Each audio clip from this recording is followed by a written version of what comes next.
Thank you, Leanne. What a great pleasure I have this morning indeed to have the honour to introduce the Honourable Dr. Andrew Leigh.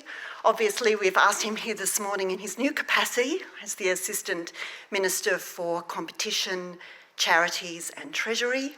Now, I'm sure if you've followed his career as I have, you'll know he's quite a remarkable human being. He's a politician, a podcaster, an author, in his spare time a triathlete and a marathon runner. I think he's still the fastest MP in Parliament. He's a father to 3. He's a former economics professor. I could go on, but I won't. But let me just digress from his Wikipedia entry for a moment to say that he enjoys a very special position of high esteem in the independent automotive aftermarket for his support of the right to repair legislation.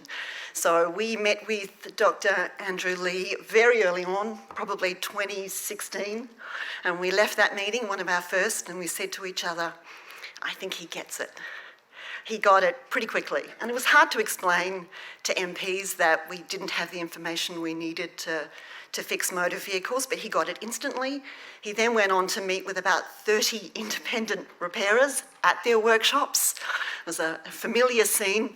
Andrew Leigh hanging about mechanic workshops, learning more about what's going on, showing me how you would repair a vehicle, how you read a scan tool. He also encouraged all of his colleagues to visit repair shops, and he supported the landmark Your Car, Your Choice ALP policy. So I think as a result of his work, we are where we are today with a landmark right to repair law in Australia. So ladies and gentlemen, please give a very warm welcome to Dr. Andrew Leigh.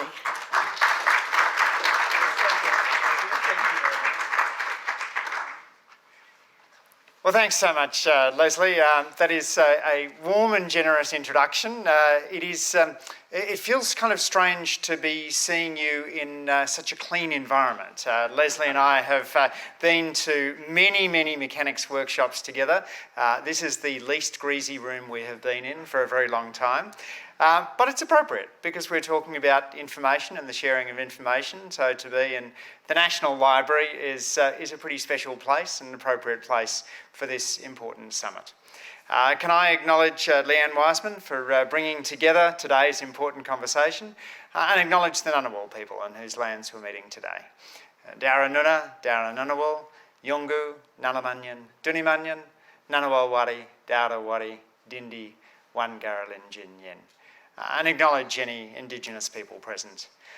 Welcome too for anyone who's not a Canberran who's coming here from interstate. We've washed the place nice and clean for you yesterday, and I hope you'll get out to enjoy the bush capital and what I think of as the most livable city in Australia.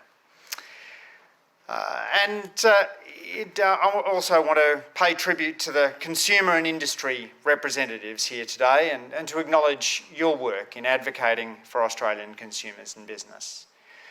My party, the Labor Party, has a strong tradition of standing up for workers, but it's also very much a tradition of standing up for consumers. That means standing up for more competition. Misconduct, particularly anti-competitive conduct, can often get a start where a firm has too much market power. That can mean that consumers pay higher prices and get less choice. And that's why we campaigned so strongly from when Leslie first came in the door for ensuring that modern mechanics had the data they needed in order to fix new cars. And that was sparked not only by the Australian Automotive Aftermarket Association, but also by the important report from the Productivity Commission on the Right to Repair inquiry. That Right to Repair inquiry recognised that whether you're talking about smartphones or watches, fridges, medical devices, exercise equipment, there's increasingly consumer products are becoming more sophisticated.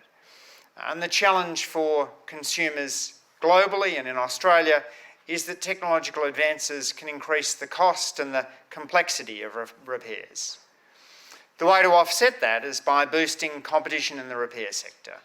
And we achieve this by ensuring that big technology companies can't create monopolies that allow them to profiteer at the expense of Australia. This means that we need to have a right to repair, which allows you to get your goods fixed at a competitive price using a repairer of your choice. The Productivity Commission also examined broad issues of growing community concern in Australia and overseas, including planned obsolescence, a consumer's motivation to repair or replace, and competition in repair markets. There's also opportunities to further reduce barriers to repair for products in some markets, and the government wants to pursue reforms that are evidence-based and to target sectors where that'll be most beneficial.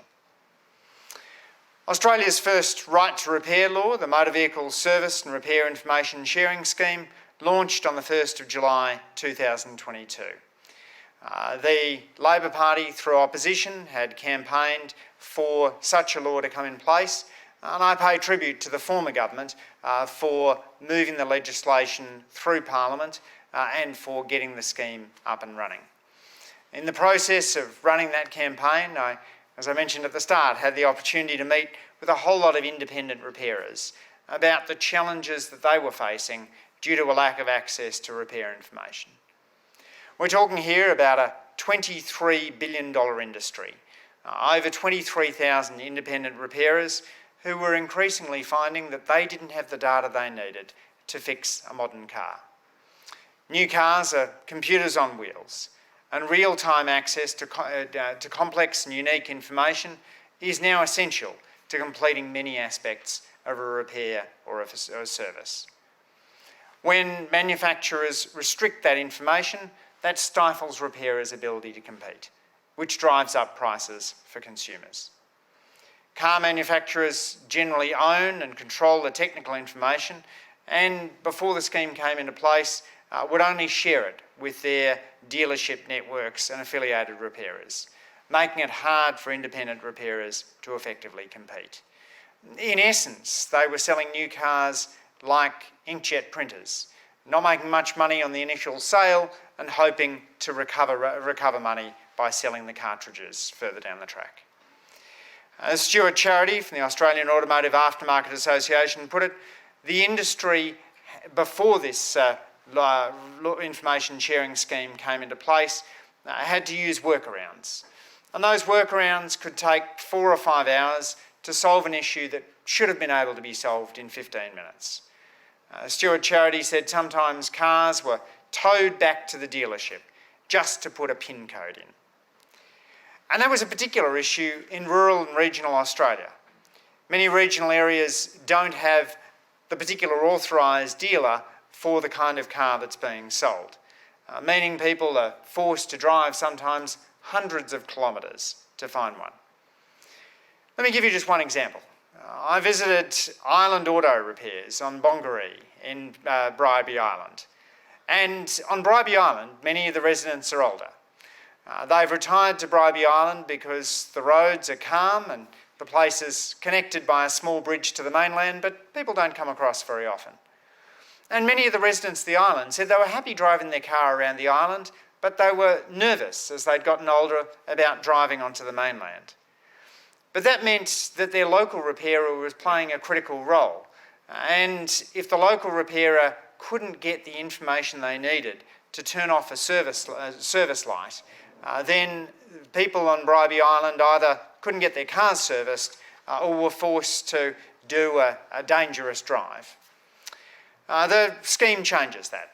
So it requires car manufacturers to make motor vehicle service and repair information available to purchase by all Australian repairers and registered training organisations at a fair market price.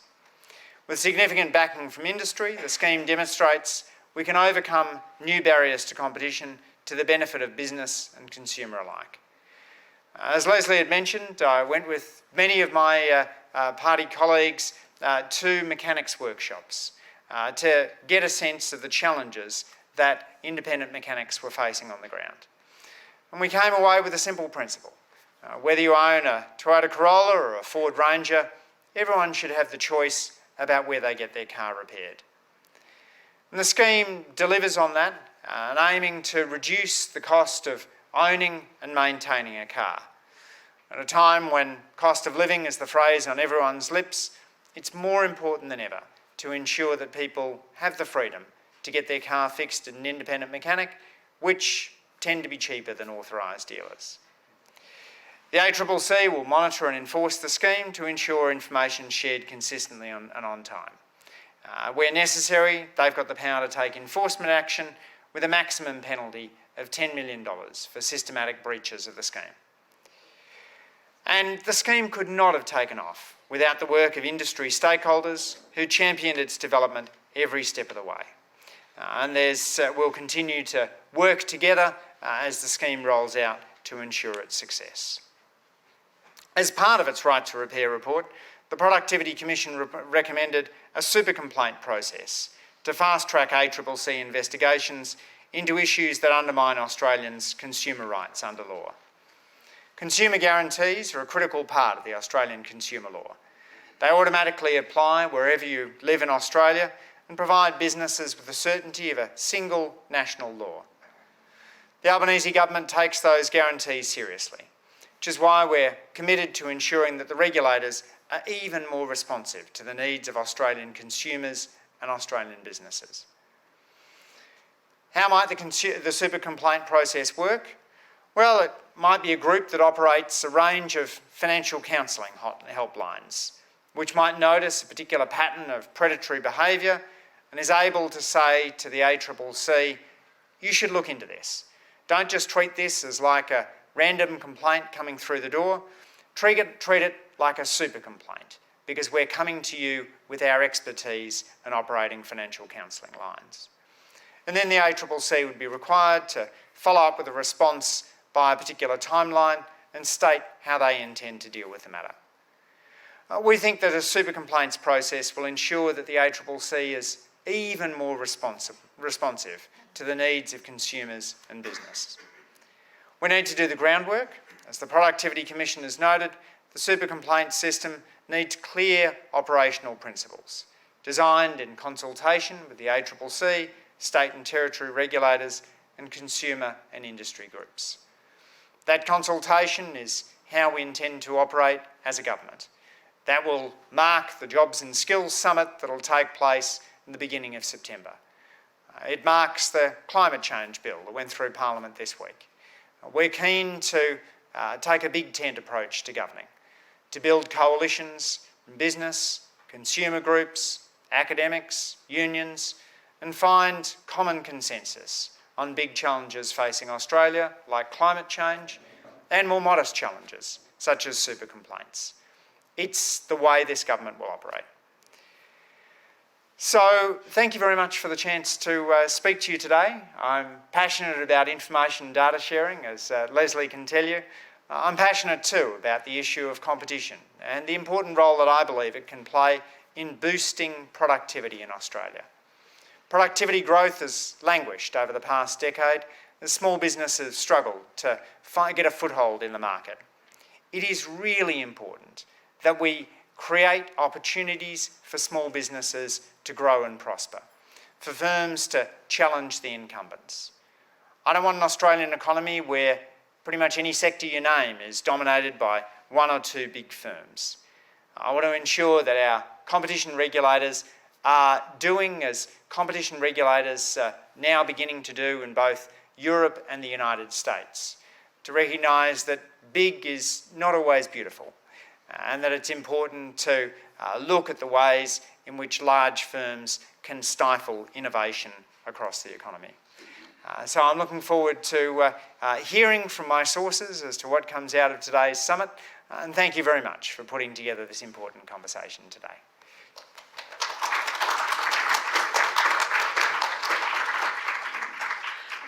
I think we were truly blessed with our timing to hear from you so soon and so early into your tenure. It's wonderful to hear about the plans going forward, that we know the motor vehicle law is the beginning of a conversation about much needed government intervention. I enjoyed listening to the journey and the history of your involvement in Right to Repair and the broader tent and the coalitions going forward. We are indeed right here and online with the hundreds that are online today, a very broad church, and we look forward to travelling that road in the future with you. So thank you.